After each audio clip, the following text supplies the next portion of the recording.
महाकालीमा चाहिँ महाकाली नदीमा भारतको वर्चस्व भयो। एमसीसीमा चाहिँ सम्पूर्ण नेपालमै अमेरिकाको वर्चस्व भयो। 116वटा राष्ट्रले शान्ति क्षेत्र मानेको नेपाललाई आज शक्ति केन्द्रको रण मैदान बनाउन थालियो भनेर अभिव्यक्ति त आए नि। जहाँ एमसीसी तपाईँ लागू गर्नुहुन्छ त्यहाँ नेपालको कानुन नलागेपछि कसको कानुन लाग्छ? अमेरिकाको कानुन। अनि नेपालको सम्प्रभुता अमेरिकाको पोल्टामा पुग्यो के भयो? यसैले महाकाली सन्धि भन्दा पनि अमेरिकाको कानुन नेपालमा लाग्ने बन्दोबस्त तपाईले मिलाएपछि यो देशको सम्प्रभुता कहाँ रह्यो? हिजो त्यही नाराबाजी गर्न सक्ने त्यही एमालेले प्रतिनिधि सभाको काम कारबाही नै प्रभावित गर्न सक्थ्यो नि। कैयौं चोटि संसद स्थगन गर्यो त भएन त। तर हिजो चाहिँ किन गरेन? 12 बुँदेका ताबेदारहरूले यो अर्को 12 बुँदे गरेका हुन्। नेपालका सबै कानुनहरू भन्दा यो विशिष्ट हुन्छ भनेर लेखिसकेपछि तपाईले मलाई थानकोट कटा भन्नुस् कि नुवाकोट कटा भन्नुस् कि अथवा जाजरकोट पुर्या भन्नु के अर्थ छ त्यो भनेको? यो Vienna convention lodge of treaties 1969 ले त यस्तो कुरा भन्न गर्न पाइन्छ भनेर नेपालको सुशासनको बारेमा हामी सचेत छौं भनेर तपाईले सही गर्नु भएपछि अमेरिकाले नेपालमा सुशासन गर्दिने हो। अब तपाईले सैन्य रणनीति कूटनीति होइन भनेर भन्न सक्नुहुन्छ र तपाईको व्याख्यात्मक टिप्पणी त्यो व्याख्यात्मक टिप्पणीलाई अमेरिकाले स्वीकार नगर्ने भनेपछि तपाईले जस्ताको तस्तै एमसीसी लाई पास गरेको होइन भने किन नाटक गरिराख्नुहुन्छ? तपाईले चाहिँ व्याख्यात्मक टिप्पणी भनेर आफ्नो पार्लियामेन्टमा लग्नुभयो। मैले तपाईको व्याख्यात्मक टिप्पणी मानेको छु किनभने अमेरिकाको वर्तमान कानुन र भविष्यमा बन्ने नीतिको उल्लङ्घन गर्दिन भनेपछि अनि त्यो तपाईले गर्नुभएको व्याख्यात्मक टिप्पणीमा मेरो सहमति छ भने अमेरिकाले तर स्वागत त गर्यो नि अमेरिकाले एमसीसी पारित भइसकेपछि। फेरि यहीँनिर यो अलि पीडाका साथ भन्नुपर्छ के तपाईले व्याख्यात्मक टिप्पणीलाई स्वागत गर्नुभयो कि गर्नु भएन? एमसीसी पारित भएको मात्रै स्वागत गर्नुभयो र तपाईँ र मेरो बीचमा भएको सन्धि सम्झौतालाई तपाईको मात्रै पार्लियामेन्टले व्याख्यात्मक टिप्पणी गरेर संशोधन गर्न त सक्दैन। अनि अमेरिकाले जबसम्म तपाईको व्याख्यात्मक टिप्पणीलाई मान्दैन भने यही सरकारको ज्ञानेन्द्र बहादुर कार्कीले अमेरिकालाई लेखेको भदौ 2078 भदौ 18 गतेको पत्र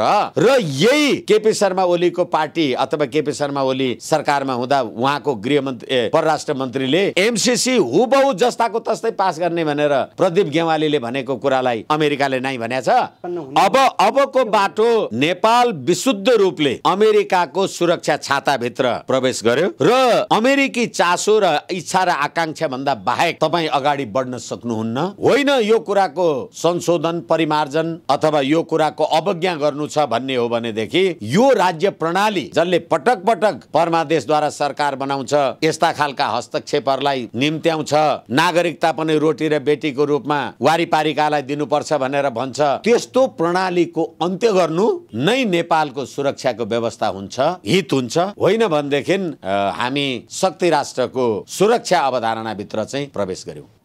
नेटोको सदस्य हुने र नहुने कुराले गर्दा युक्रेनमा जुन प्रकारको दुर्गति भयो होला हामी कहाँ पो बन्दुकै ओपन भएको छैन त फायरै भएको छैन त। दुर्घटनामा त हामी जहिले पनि सधैँ छौं। एमसीसी को माध्यमद्वारा एउटा शक्तिलाई खुसी बनाउने र अर्को शक्तिलाई चिडाउने जे काम गर्यौं यसको परिणति र नतिजा त सुखद हुँदैन। वरिष्ठ अधिवक्ता विष्णु भट्टराई सर नमस्कार। हजुर नमस्ते। अब अन्ततोगत्वा एमसीसी संसदबाट पारित भयो, लामो समयको जटिलता अन्यलताको विश्राम भयो होइन? अब एमसीसी पारित भइसकेपछि एक किसिमको उत्साह पनि देखियो कुनै कुनै ठाउँमा, विरोध त व्यापक छँदैछ। यो सबलाई तपाईँ कसरी हेर्नुहुन्छ? एमसीसी पारित हुँदैन भन्ने आकलन तपाईँको फेल खाएको हो?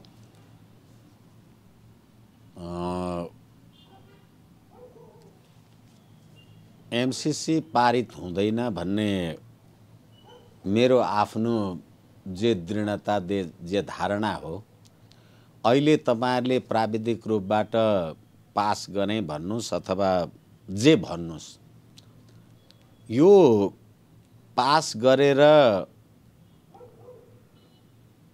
हिजो प्रतिनिधि सभामा तपाईहरुले हेर्नु सुन्नु भयो होला।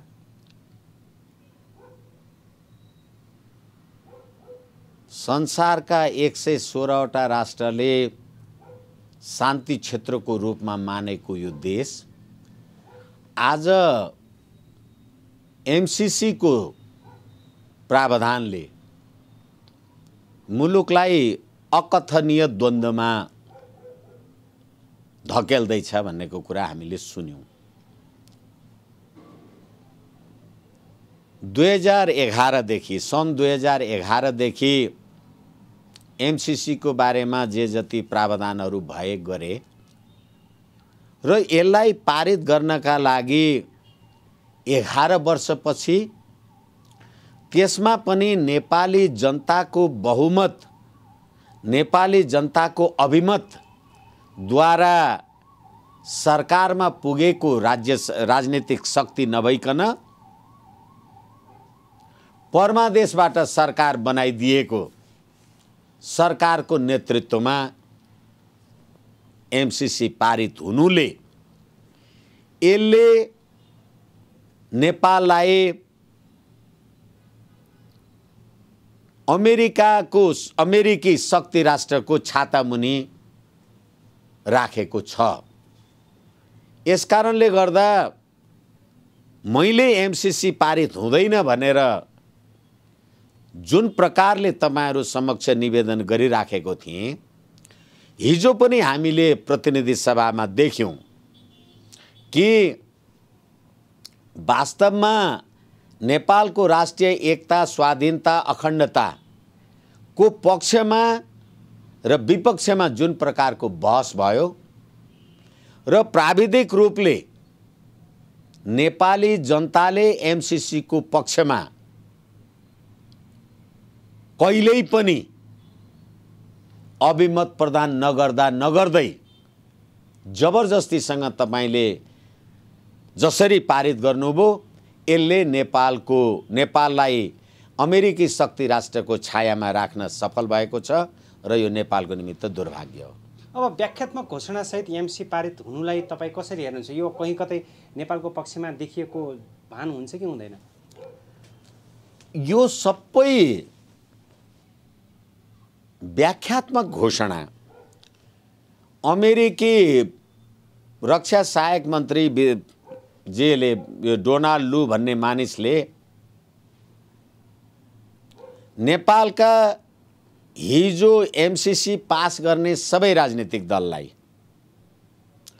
पत्र मार्फत, चिनिया भाषामा भन्ने हो भने धम्कीको कूटनीति प्रयोग गरेर एमसीसी हुन्छ कि हुँदैन भन्नुस्, यो संशोधन पनि हुँदैन, समय पनि थपिँदैन, पास गर्नु भएन, नेपाल अमेरिकाको नेपाल नीतिमा पुनर्विचार हुन्छ अनि हामी नेपाल चिनिया अवधारणा अन्तर्गत छ भनेर भन्छौं भन्ने जे कुरा भन्नुभएको थियो, तपाईले भन्नुभएको व्याख्यात्मक टिप्पणीले यो 5 वटा कुरालाई सम्बोधन गर्यो। संशोधन भयो किनभने एमाले माओवादी यो माधव नेपालहरू त संशोधन नगरी पास हुँदैन भन्थे, संशोधन भयो। अनि व्याख्यात्मक टिप्पणी भनेर तपाईले जे 12 वटा बुँदा प्रस्तुत गर्नु भएको छ, हिजो अर्थमन्त्रीले प्रस्तुत गर्दै गर्दा यसको आर्टिकल 5 मा 2 को 7 मा रहेको अमेरिकाको वर्तमान कानुन र भविष्यमा बन्ने नीतिको उल्लङ्घन गर्न पाइँदैन भन्ने कुरालाई गर्दाखेरि यसले नेपालको स्वाधीनता सम्प्रभुतामा प्रतिकूल असर पार्दैन भनेर जे कुरा भन्नुभयो, तपाईले त्यो एमसीसी को त्यो धारा संशोधन गरे हो। तपाई संशोधन गर्न सक्नुहुन्छ। तपाईले गरेको व्याख्यात्मक टिप्पणी अमेरिकाले मान्छु भन्यो अनि तपाई र म भएर एउटा सम्झौता गर्यौं, तपाईले आफ्नो पार्लियामेन्टमा लगेर व्याख्यात्मक टिप्पणी गरेर जे मन लाग्यो त्यही भन्नुभयो भनेदेखि अब अहिले के आइराखेको छ भने नेपालको कानुन विपरीत भयो भने एकतर्फी रद्द गर्ने भन्यो। एकतर्फी तपाईले रद्द गर्नुहुन्छ भने यसको आर्टिकल 7 2017 मा सही गरेको कागज तपाईले 4 वर्षसम्म पढ्नु भएको छैन र अझै के भन्दै हुनुहुन्छ भने नेपालको कानुन विपरीत भयो भने हामी रद्द गर्नु। आजसम्म तपाईलाई नेपालको कानुनको विपरीत छ कि छैन हेर्नु भएको रहेछ नि। अनि यसको आर्टिकल 7 मा के भनियो, एमसीसी को आर्टिकल 7 मा भने the parties understand that the compact upon entry into force, यो सम्झौता लागू भएपछि will prevail over the domestic laws of Nepal. नेपालका सम्पूर्ण कानुनहरूभन्दा एमसीसी माथि हुन्छ भनेको यो आर्टिकल 7 संशोधन गर्नुभयो। कसले भनेर गर्नुभयो? संशोधन गर्नुभएको छैन, व्याख्यात्मक टिप्पणी गर्नुभयो। तपाईको व्याख्यात्मक टिप्पणीले यो संशोधन भयो त? किनभने संशोधन गर्नै सक्नुहुन्न, व्याख्यात्मक टिप्पणीले यो संशोधन हुँदैन। तपाईको टिप्पणीको के अर्थ छ? तपाई पुष्पकमल दाहाल माधव नेपालजीहरू नै होइन, तपाईहरू अस्ति भर्खरै यो अमेरिकी सैन्य रणनीति अन्तर्गत छ छैन भनेर भन्ने मान्छे तपाईहरू, त्यसको हप्ता दिन पुग्दा नपुग्दै तपाईले आफ्नो पूरक प्रस्तावमा के लेख्नुभयो भने एमसीसी विकास सहयोग अनुदान हो, यो हिन्द प्रशान्त रणनीति तथा अन्य कुनै सैन्य संगठनको अङ्ग होइन। हिजो के हेरेर सैन्य संगठनको अङ्ग देख्नुहुन्थ्यो, आज के हेरेर देख्नु भएन? संशोधन त भएको छैन नि। यसैले अब मैले भनेको कुरा भयो कि भएन? मैले त नेपाल, नेपाली जनता, नेपालको राष्ट्रिय एकता, अखण्डता, स्वाधीनता, सम्प्रभुतालाई हेरेर हिजो तपाईले एमसीसी पास गर्दै गर्दा आज किन नेपाल बन्द भयो?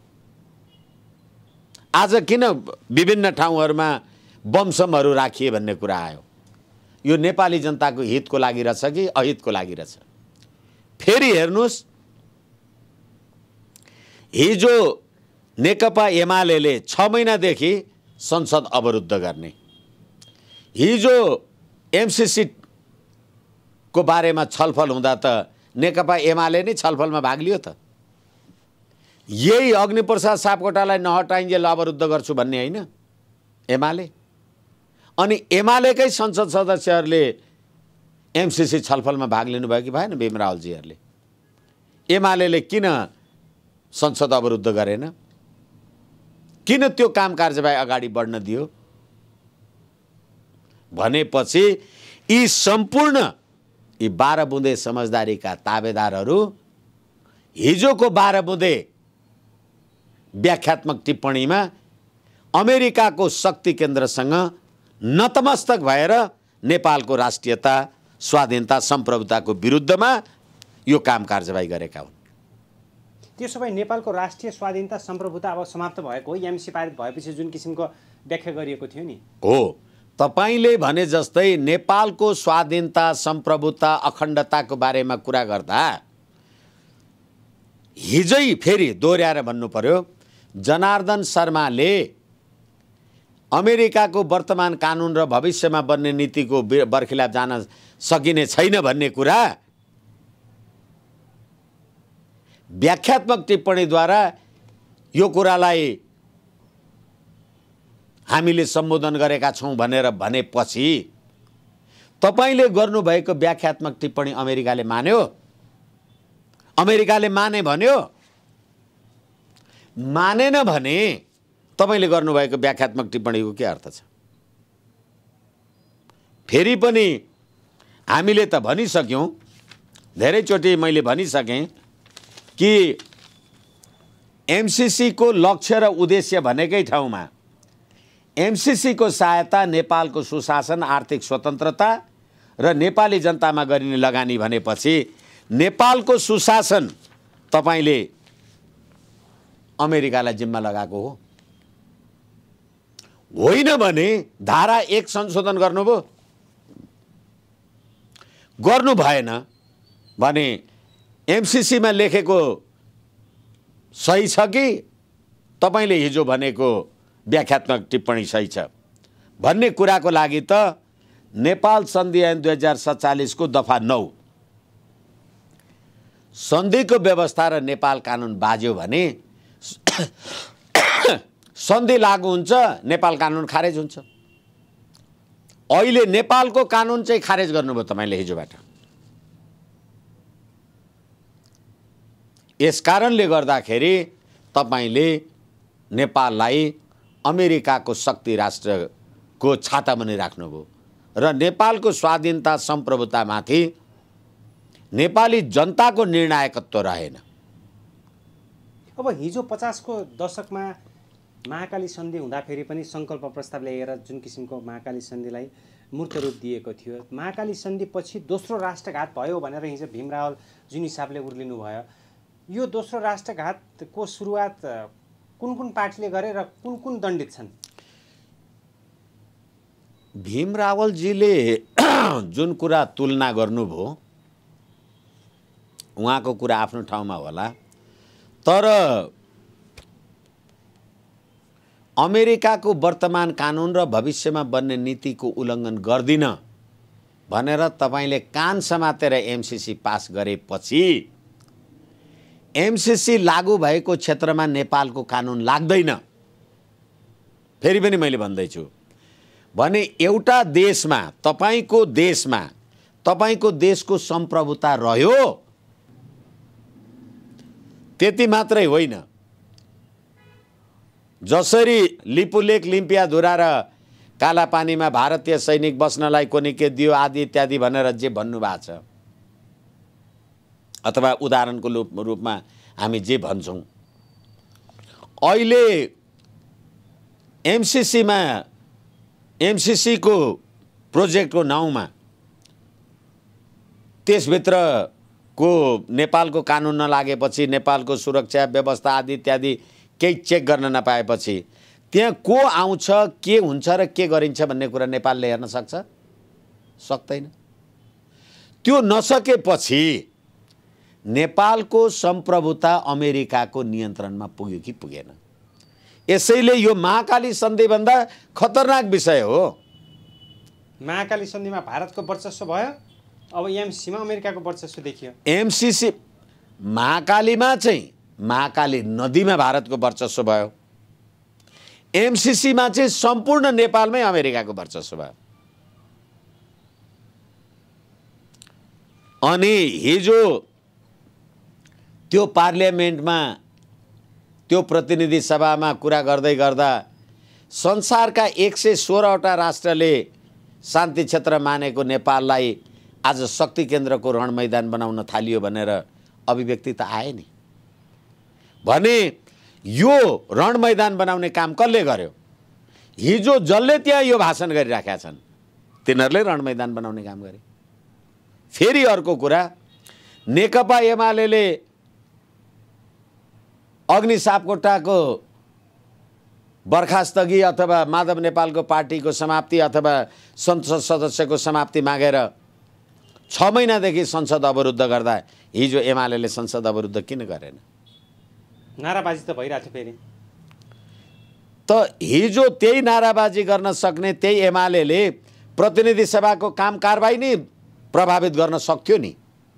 कैयौँचोटि संसद स्थगन गर्यो त भएन त, तर हिजो चाहिँ किन गरेन? तपाईको पार्टी, तपाईँ जिन्दाबाद मुर्दाबाद भन्दै हुनुहुन्छ, तपाईकै पार्टीको म भीम रावल गएर रोस्टरमा गएर बोलिराखेको छु, तपाईले अवरुद्ध गर्नुभयो कि सहयोग गर्नुभयो? पक्षमा बोलो कि विपक्षमा बोलो, तपाईले संसद त चल्न दिनुभयो नि। त्यसैले एमाले समेत मिलेर 12 बुँदेका ताबेदारहरूले यो अर्को 12 बुँदे गरेका हुन्। हैन, गगन थापा अहिले भयो नि, एमसीसीमा कुनै पनि नेपालको कानुन कमजोर छैन, अमेरिकी सेना आउँदैन, त्यसो हो भने मलाई थानकोट कटाइदिउ भनेर त उहाँले खुल्लम रूपमा भन्नु। ए होइन, म फेरि पनि आम सञ्चार जगतलाई अथवा नेपाली जगतलाई यो प्रश्नलाई सम्बोधन गर्नु पर्दाखेरि पनि अलिकति आक्रोश जस्तो लाग्छ। कसले के भन्यो छोड्नुस् न। हामीले अहिले मैले भर्खरै तपाईलाई एमसीसी को article 7 The parties understand that this compact upon entry into force will prevail over the domestic laws of Nepal भनेपछि नेपालका सबै कानुनहरू भन्दा यो विशिष्ट हुन्छ भनेर लेखिसकेपछि तपाईले मलाई थानकोट कटा भन्नुस् कि नुवाकोट कटा भन्नुस् कि अथवा जाजरकोट पुर्या भन्नु, के अर्थ छ त्यो भनेको? यस्ता कुराको पछाडी हिँड्ने तपाईँ अहिले फेरि यहाँका धुरन्धर विद्वान प्रकाण्डहरू के भन्दैछन् भनेदेखि यो Vienna convention lodge of treaties 1969 त यस्तो कुरा भन्न गर्न पाइन्छ भनेर यो भ्रममा नपर्नका लागि म तपाईलाई United Nations Convention on the law of treaties को 1969 को दफा 31 म तपाईलाई पढेर सुनाउँदै छु। A treaty shall be interpreted in good faith in accordance with the ordinary meaning to be given to the terms of the treaty. यसको original ordinary मौलिक व्याख्या जे हो त्यो मौलिकतालाई तपाईले आघात नपारिकन मात्रै व्याख्यात्मक टिप्पणी गर्नुहुन्छ।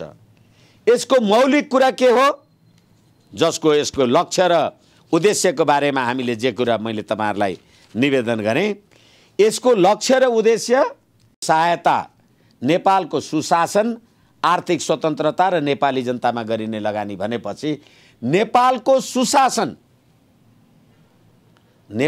सुशासनको बारेमा हामी सचेत छौं भनेर तपाईले सही गर्नु भएपछि अमेरिकाले नेपालमा सुशासन गर्दिने हो।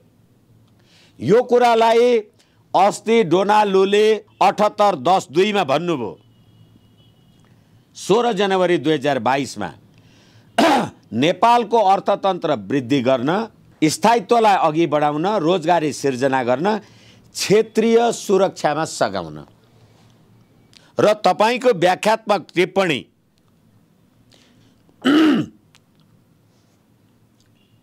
in accordance with the ordinary meaning to be given to the terms of the treaty in their context भनेपछि यसको मौलिक अन्तर्वस्तुलाई तलमाथि नपर्ने गरी मात्रै तपाईले व्याख्यात्मक टिप्पणी गर्न पाउनुहुन्छ। त्यो व्याख्यात्मक टिप्पणीलाई अमेरिकाले मान्यो संशोधन नगरी ट्रिटी लागू गर्दिने भन्ने हिजो तपाईले गरेको व्याख्यात्मक टिप्पणीमा ट्रिटीको दफा 7 को प्रतिकूल तपाईले व्याख्यात्मक टिप्पणी ल्याउने त्यो व्याख्यात्मक टिप्पणीलाई अमेरिकाले स्वीकार नगर्ने भनेपछि तपाईले जस्ताको तस्तै एमसीसी लाई पास गरेको होइन भने किन नाच्छ? त्यसो भए वैधानिकता औपचारिकता केही पनि छैन यो वैधानिक यो किनभने व्याख्यात्मक घोषणा तपाई र मेरो बीचमा हामीले सन्धि गर्यौं कहाँ हुनुहुन्छ तपाईहरु भनेको। यसकारणले गर्दाखेरि अमेरिकाले एमसीसी पास गरेको स्वागत मात्रै गरेको तपाईको व्याख्यात्मक टिप्पणीलाई होइन। अब औपचारिक वैधानिक रूपमै एमसीसी नेपालमा पारित भएको छ। यसपछि अमेरिकालाई खुला रूपमा नेपाल प्रवेश गर्नको लागि एउटा बाटो तय भइसकेको छ। अब 5 वर्षको अन्तराललाई कसरी हेर्नुहुन्छ तपाई एमसीसी को प्रोजेक्टको 5 वर्षको म्यादलाई? अमेरिकाले 5 वर्षमा टुङ्ग्याउँदिने भरे के गर्नुहुन्छ? यो अहिले ठेकेदारले बाटोमा खाल्डो खने छोडेर हेर्यो के हुन्छ? र फेरि के भने पटक पटक हामीले कुरा गरिराखेका छौं यो तिमीहरू मान्दैनौ भने चीनको स्वार्थ सुरक्षा कोनी के भने उनीहरूलाई अमेरिकालाई नेपालसँग भएको एमसीसी को प्रोजेक्ट कुरासँग चीनसँग जोड्ने त अमेरिका हो नि। अनि चीनसँग जोड्ने अमेरिका भएपछि चीनसँगको स्वार्थलाई चीनसँगको प्रतिस्पर्धालाई तलमाथि गर्नका लागि नेपालको भूमिमा अमेरिका बसिराख्न भएपछि उले 20 वर्ष तयार गर्दैन के गर्नुहुन्छ तपाई? कुटेर निकाल्नुहुन्छ? अनि महाकाली सन्धिमा अघि हामीले कुरा गरिसक्यौं। महाकाली सन्धिमा महाकाली नदी साझा हो पानी आधा आधा हो भनेर जे भन्नुभयो होला त्यो राष्ट्रघात आफ्नो ठाउँमा होला। तर अहिले महाकाली नदी त पुरै भारतको कन्ट्रोलमा छ नि तपाईले तानेर ल्याउन सक्नुभयो? यस्ता खालका कुरा गरेर जनतालाई दिग्भ्रमित गर्ने कुरा नगरौं। अब एमसीसी लाई नेपालले औपचारिक मान्यता दिइसकेपछि त्यो चीनको लागि खतराको विषय अथवा चीनको लागि सोचनीय विषय हो? चीनको लागि सोचनीय विषय हो भन्ने कुरा त डोनाल्डले नि भन्नुभयो नि। तपाई र मैले त भन्नै परेन। तपाईहरुले यो पास गर्नुहुन्न मान्नुहुन्न भने तपाईहरु चिनिया धारणाद्वारा अभिप्रेरित हुनुहुन्छ भन्ने बित्तिकै अब हिजो अमेरिकाकै अवधारणामा पास भएछ भनेपछि चीनको अवधारणाको त प्रतिकूल रहेछ नि त। असंलग्न परराष्ट्र नीति त सिद्धियो। अमेरिकीहरुले भनेकै कुरा अमेरिकीहरुको दास भएरै हिजोको पार्लियामेन्टले यो काम गरे हो। भनेपछि चीनको भूमिका केही रहेनछ नेपालमा, त्यही बुझ्यो होइन? निर्णायक भूमिका उसको रहेछ। चीनको निर्णायकत्व पनि हामीले देखेनौँ अथवा हिजो देखिएन। तर यसको मतलब चीनको भूमिका नै छैन भन्ने चाहिँ होइन।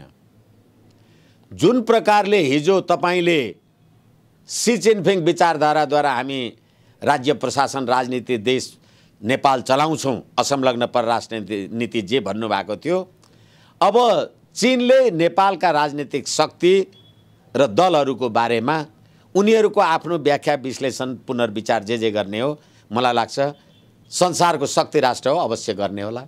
एमसीसीको आवरणमा चीन विरुद्ध लक्षित कार्यक्रम अमेरिकाले गुपचुप रूपमा भूमिगत रूपमा गरेको खण्डमा त्यो अमेरिकाको लागि मात्र जोखिम हुन्छ अथवा नेपालको लागि कति भयानक हुन्छ?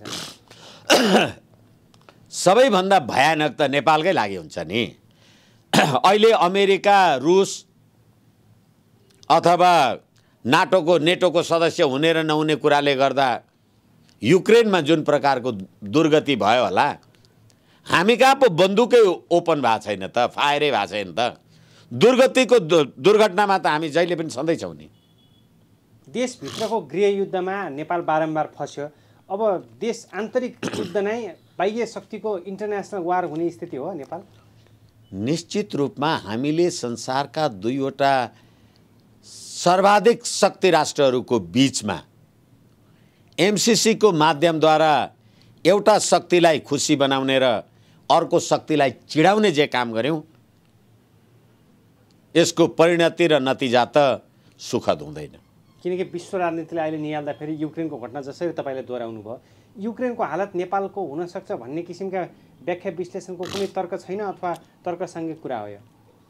अब अहिले एमसीसी भारतको गोरखपुरसम्म पुग्ने परियोजनामा अमेरिका, भारत समेतको सहभागितामा यहाँ जे जति कुराहरू भइरहेका छन् र हामी चीनसँग भौगोलिक रूपले अत्यन्त सन्निकट संवेदनशील अवस्थामा रहेको कुराले गर्दा भोलि यसको सारा परिणति नेपाल देश र नेपाली जनताले भोग्नुपर्छ। किनभने यहाँ भएको पीडा, यहाँ भएको द्वन्द्वले अमेरिकामा बसेका मान्छे त मर्ने होइन नि, दिल्लीमा बसेका मान्छे त मर्ने होइन नि, बेजिङ चीनमा बसेका मान्छे त मर्ने होइन नि। यसैले गर्दाखेरि मैले अघि पनि तपाईलाई भने, घोषित रूपले भौतिक गोला बारुद बन्दुक नपड्केको होला, तर कूटनीतिक, राजनीतिक र सामरिक रूपले यो नेपालको शान्ति, स्थिरता र असंलग्न परराष्ट्र नीतिमाथिको प्रत्यक्ष हस्तक्षेप हो र त्यसको कारक यो राज्य प्रणाली हो। यसले मुलुकलाई दुर्घटनातर्फ लिएर गइरहेका छ। जनता त्यो जोखिममा गए, जनताले केही पनि गर्न सकेनन् हैन? जनता आज पनि बन्द गरेका छन्। जनता आफ्नो गोला बारुद बमको के अरे त्यो बमसम कहीँ राखे भन्ने कुरा पनि सार्वजनिक रूपमा भइरहेको छ। तर त्यतिले होइन, जनता सडकमा उत्रिएर यसको प्रतिकार गर्नुपर्छ र यिनीहरूले पास गरे भन्दैमा जनताले मान्नुपर्छ भन्ने केही जरुरी छैन। हैन, सडकमा उत्रेर जति प्रतिकार गरे पनि अन्ततोगत त पारित भयो नि त। जित त जनताको हुने रहेनछ भन्ने दृष्टान्त योभन्दा ठुलो के हुन सक्छ? तर योभन्दा ठुलो लज्जाको विषय के हुन्छ? तपाईले नेपाली जनताको अभिमत बिना नेपाली जनतालाई लाठी लगाएर तिनै जनताको मतद्वारा पार्लियामेन्टमा आएर जे मनपरी गर्नुभएको छ, त्यो भन्दा निकृष्टताको अर्को उदाहरण चाहिँ के हुन्छ? एमसीसी पारित गराउनको लागि महत्त्वपूर्ण भूमिका खेल्ने प्रचण्ड र माधव नेपाललाई आगामी चुनावमा कस्तो धक्का पुग्न सक्छ? प्रचण्ड माधव नेपाल होइन, यो राज्य प्रणालीलाई नै नेपाली जनताले इन्कार गर्नुपर्छ। निर्वाचनको कुरा होइन। त्यसो व्यवस्थामा फेरबदल आउन सक्छ? आउनु पर्छ र यो एमसीसी को कारणले यस्ता राष्ट्रघाती गतिविधिहरूलाई मुलुकबाट निस्तेज गर्न, हटाउनका लागि चुनौतीबाट अवसर पनि हासिल गर्नुपर्छ भन्ने नेपाली जनतालाई म निवेदन गर्छु। ठिक छ, जाँदा जाँदै विश्व दुनियाँका सम्पूर्ण नेपालीहरूलाई आजको यस विशेष परिस्थितिमा के भन्न चाहनुहुन्छ? नेपालको सम्प्रभु सत्ता, स्वाधीनता, अखण्डतामा एकपछि अर्को गर्दै चुनौती थप्ने कुरामा पछिल्लो पटक एमसीसी पारितको घटनाद्वारा अर्को पटक पनि नेपालमाथि जुन प्रकारको राष्ट्रघात भएको छ त्यसको विरुद्धमा जनताको सहभागिता वाञ्छनीय छ। हस्, समय र विचारको लागि वरिष्ठ अधिवक्ता विष्णु भट्टराई हार्दिक आभार। हस्, धन्यवाद।